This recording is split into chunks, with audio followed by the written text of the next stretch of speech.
இப்போ இந்த மெழுகுத்திரியிலேருந்து ஒரு ஸ்மோக் கிளம்புற மாதிரி எப்படி கிரியேட் பண்ணலாம் பார்த்துடலாம் வாங்க. முதலாவது நான் ஒரு லேயர் ஒன்று கிரியேட் பண்ணிக்கொள்கிறேன். ஓகே, அடுத்து வந்து ப்ரஷ் டூலை செலக்ட் பண்ணிவிட்டு ப்ரஷ் டூலை வந்து நல்ல சைஸை வந்து நல்லா குறைச்சி வச்சுக்கொள்ளுவோம்.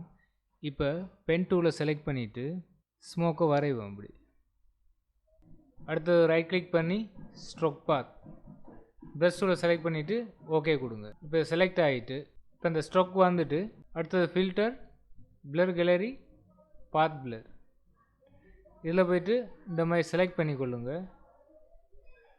இப்போ இடையில வேணும்னு சொன்னால் நீங்கள் பாயிண்ட் இப்படி இந்த மாதிரி அட்ஜஸ்ட் பண்ணி செய்து கொள்ளலாம்.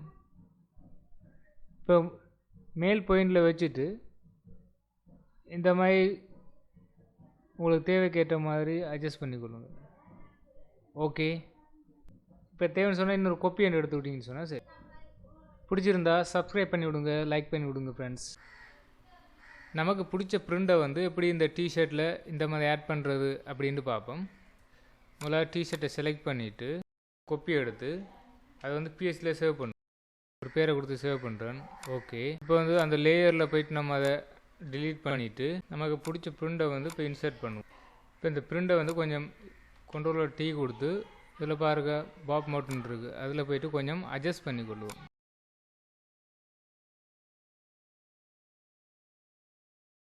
ஓகே, அடுத்து நம்ம சேவ் பண்ணி வச்ச பிஎஸ்டியை ஃபில்டர் டிஷர்ட் ரீப்ளேஸ் இதில் வந்து ஒரு நம்பரை கொடுத்து ஓகே பண்ணிடுவோம்.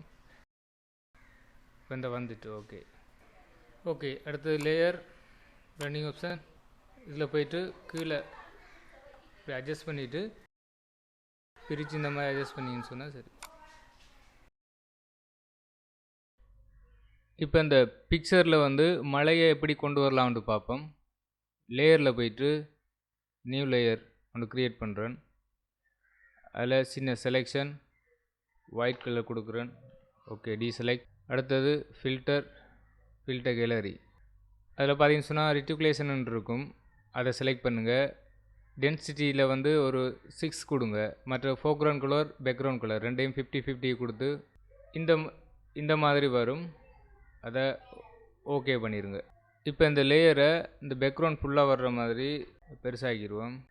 ஓகே, இப்போ இந்த பேக்ரவுண்டில் தெரிய பச்சை கலரை டார்க் பண்ணணும், பிளாக் அண்ட் ஒயிட். இதில் போயிட்டு க்ரீன் கலரை டார்க் பக்கம் தள்ளுங்க. ஓகே, இப்போ லெவலில் போயிட்டு இன்னும் கொஞ்சம் டார்க் பண்ணணும், அதே மாதிரி இதே கொஞ்சம் பிரைட்னஸ். இப்போ ஓகே கொடுக்குறேன். Layer blending mode screen. அடுத்தது ஃபில்டர் பிளர் மோஷன் பிளர். இப்போ லெவலில் போயிட்டு இன்னொரு சின்ன அட்ஜஸ்ட். ஓகே, பிடிச்சிருந்தா சப்ஸ்கிரைப் பண்ணுங்கள் ஃப்ரெண்ட்ஸ். ஹாய் ஃப்ரெண்ட்ஸ், இன்றைக்கு வந்து இந்த கருப்பு கலர் பேக்ரவுண்ட்லேருந்து இந்த டோக்கை எப்படி அப்படியே கட் அவுட் பண்ணி எடுக்கலாம் அப்படின்றத பற்றி பார்ப்போம். முதல்ல அந்த லேயரில் ஒரு கொப்பி ஒன்று எடுப்போம், கண்ட்ரோலோட ஜே. அதே மாதிரி ஒரு solid கலர் ஒன்று எடுக்கணும். என்னத்துக்குன்னு சொன்னால் நம்மளோட கட் அவுட் பண்ணி எடுக்கிற பேக்ரவுண்ட் நீட்டாக வந்திருக்கான்னு பார்க்குறதுக்காக. ஓகே, அதை இப்போ வந்து கீழ் லேயரு கொண்டு வருவோம்.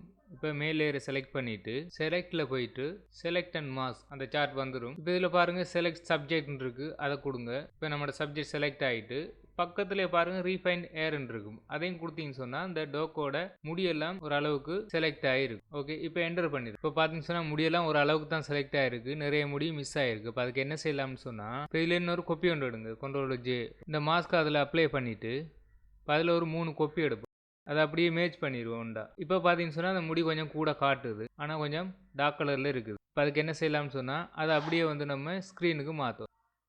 இப்போ பாருங்கள் முடி கொஞ்சம் கூட வந்துட்டு. ஓகே ஃப்ரெண்ட்ஸ், பிடிச்சிருந்தா லைக் பண்ணுங்கள், கமெண்ட் பண்ணுங்கள், சப்ஸ்கிரைப் பண்ணி விடுங்க. இந்த எடிட்டுக்குள்ளே இருக்கிற பொப்பிட் பாப் டூலை பற்றி பார்ப்போம். முதல்ல சப்ஜெக்டை செலக்ட் பண்ணி கொப்பி ஒன்று எடுத்துக்கொள்வோம். கண்ட்ரோலோட ஜே கொடுத்தா கொப்பி வந்து. ஓகே, இப்போ நம்மளோட சப்ஜெக்டை வந்து பேக்ரவுண்ட் லேயர்லேருந்து ரிமூவ் பண்ணிடுவோம். அதுக்கு சப்ஜெக்டை செலக்ட் பண்ணிவிட்டு கண்ட்ரோல் ப்ரெஸ் பண்ணி கொண்டு சப்ஜெக்டை கிளிக் பண்ணுங்கள். இப்போ பேக்ரவுண்டை செலக்ட் பண்ணிவிட்டு செலக்ட் மோடிஃபை எக்ஸ்பெண்ட் அதில் ஒரு 11 பிக்சல் கொடுத்து ஓகே பண்ணுங்கள்.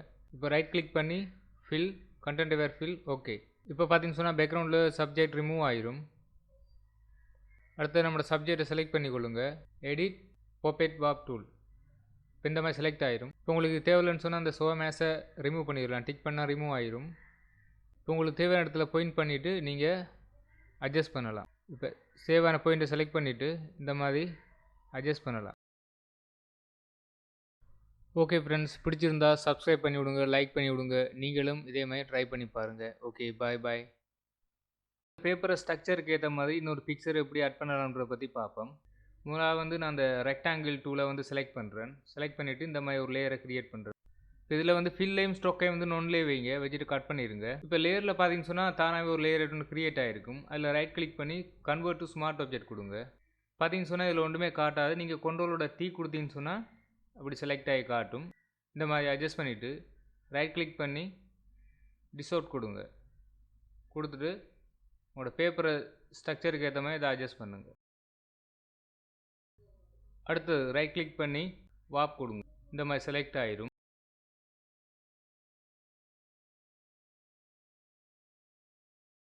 இந்த மாதிரி அட்ஜஸ்ட் பண்ணிவிட்டு ஓகே கொடுங்க. இப்போ லேயரில் போய்ட்டு ஸ்மார்ட் ஆப்ஜெக்டில் வச்சு கிளிக் பண்ணுங்கள். இந்த மாதிரி சார்ட் ஒன்று வந்துடும். பிக்சரை வந்து நீங்கள் ஆட் பண்ணிடுங்க.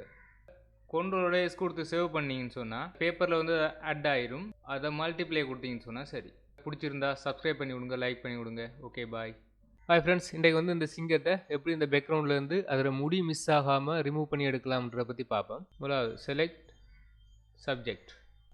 அடுத்தது திரும்பவும் செலக்ட் மோடிஃபை எக்ஸ்பேண்ட். அதில் ஒரு 40 பிக்சல் கொடுத்து ஓகே பண்ணுறேன். இப்போ அதை வந்து வெளிப்பக்கம் செலக்ட் பண்ணிவிட்டு ஃபுல்லாக பிளாக் அடிச்சு விடுவோம். அடுத்தது சேனலில் போயிட்டு ப்ளூ சேனல் ஒரு கோப்பி. அடுத்தது லெவல், அதில் போய்ட்டு ஒயிட்டை கொஞ்சம் அட்ஜஸ்ட் பண்ணுவோம். அதே மாதிரி பிளாக்கையும் கொஞ்சம் அட்ஜஸ்ட் ஓகே. இப்போ நம்ம கோப்பி எடுத்த சேனலை செலக்ட் பண்ணிவிட்டு இப்போ ப்ரெஷ்ஷால் வந்து நம்ம ஒயிட் பண்ணி விடுவோம். இல்லாட்டி சப்ஜெக்டில் ஏதாவது கருப்பாக இருந்தால் வந்து அது செலக்ட் பண்ணப்படாதுக்காக வேண்டிதான். இப்போ நம்ம கோப்பி எடுத்த சப்ஜெக்டை செலக்ட் பண்ணுவோம். கீழே செலெக்ஷன் ஐக்கோன் இருக்குது, கிளிக் பண்ணுங்கள், செலக்ட் ஆயிரும். இப்போ லேயரில் போய்ட்டு அதை மாஸ்க் பண்ணால் சரி. இப்போ வேறு பேக்ரவுண்டுக்கு நம்ம அதை சேஞ்ச் பண்ணி பார்க்கலாம். இப்போ பார்த்தீங்கன்னு சொன்னால் அவ்வளோ நீட்டாக வந்து நம்ம முடியெல்லாம் கட் பண்ணி எடுத்தாச்சு. ஓகே ஃப்ரெண்ட்ஸ், பிடிச்சிருந்தா சப்ஸ்கிரைப் பண்ணி விடுங்க, லைக் பண்ணி விடுங்க. ஓகே.